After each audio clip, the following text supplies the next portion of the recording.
Welcome back, folks. Ladies and gentlemen, my first guest tonight is an actor and one bad Monday to Friday. Please welcome back to The Late Show, Samuel L. Jackson. I'm gonna lay down my burden down by the riverside, down by the riverside, down by the riverside. Gonna lay down my burden down by the riverside, study wardrobe.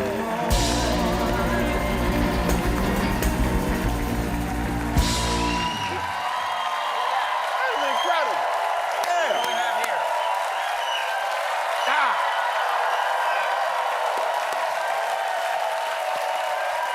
Got a new band. All right. There you go. Oh, Papa's got a brand new band. I like it. Right. Yeah.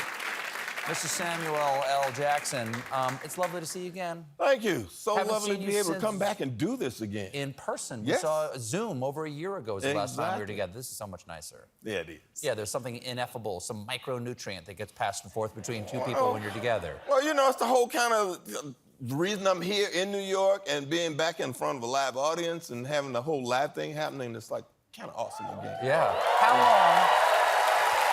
For those out there who don't know yet, those that are there, you are starring in The Piano Lesson, written by the great August Wilson. Previews started last week. How are you feeling about being back on Broadway? Oh, it's amazingly energizing. I've forgotten. How long had it been? I think maybe 7 years or so. Last time I was on Broadway, I was doing a play called The Mountaintop with Angela Bassett, right before I did Django. So I literally went from being Martin Luther King to being Stephen, the most hated Negro in cinematic history, after playing Martin Luther King. And being back on Broadway, you forget. I mean, I started here, I pounded the pavement, I did plays all the time, and you forget how energizing and how you look forward every night to meeting all these new people and their energy and what that does for you when And you have that opportunity get to there. make that connection in a different way and to express the character in a different way. Well, I'm playing a different character in this play. I originated this character 30-some years ago at Yale. Here we go. You were yeah. in this play. You played... I played Boy Willie. Okay. And John David Washington is playing that character now. And the character that I'm playing now is this character, Doker, who was played by Carl, who was a really good friend of mine at the time. So this is 1987. Oh, yeah, long Up at- time ago. up at Yale long Rep. time ago.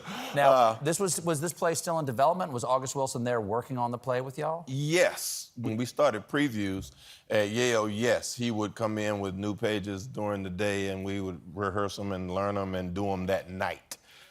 Which is kind of what we're doing now, but we're not learning new things, but we're still rehearsing because we're in previews, which means we got to go to rehearsal all day and then we got to do a show at night. So we're doing twice as many shows as we're going to do when the show actually opens. So What was his process like? Because he's one of the greats of American theater, of world theater. What was that like to work with him? Well, you talk about the characters during the day, and Lloyd Richards was directing it, who was the head of the drama department at Yale when we were doing it.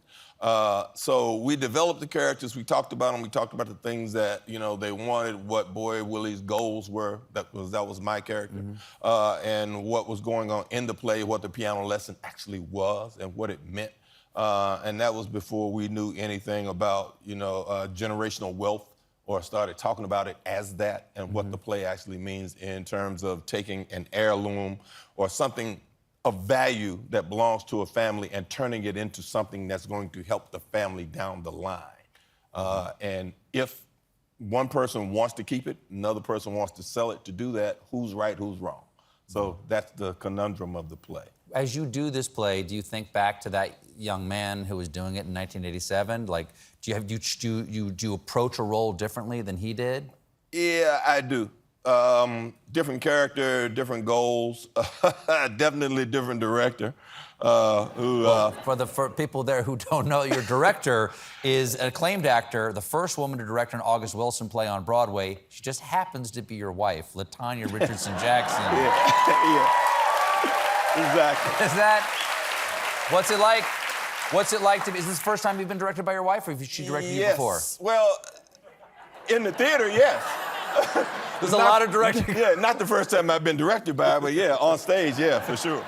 But she has a vision that's amazing for this play. I've seen this play a lot, and it's never been done this way. She's the first person to approach the play from this place that she wants to do it. And it's about the piano, and it's about this thing, it's about these people, but she's always insisted it was a ghost story, and she's made it one.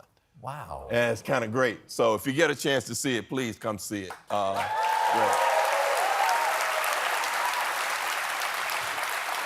Can y'all leave that? Can you leave the work at the office, or does it follow y'all home?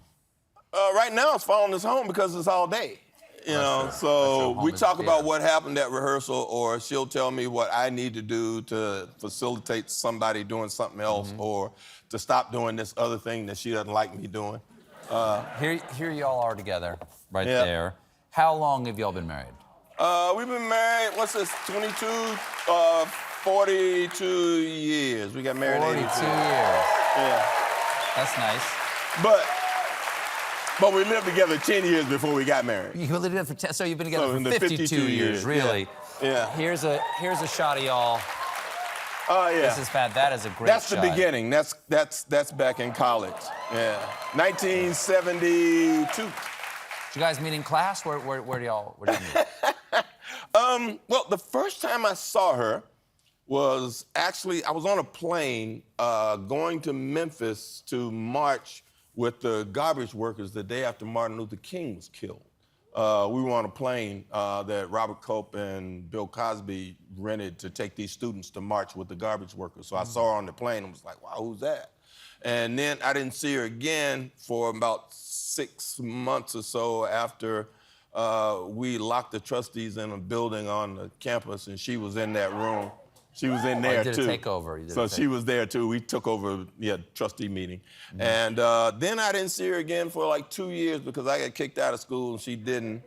And when I came back to school, I went to register for the drama department, and she was trying to sneak a production book in the professor's office, and he was looking out the window talking to me, and she stuck it on the thing, and I saw her, and she snuck out of the room, and he turned around and grabbed it and put a big F on it. And then I saw her that night at the rehearsal for the first time, and we kind of been together ever since. Yeah. That's lovely. Yeah. That's lovely. We have to take a quick break. We'll be right back with more Samuel L. Jackson. Stick around, everybody.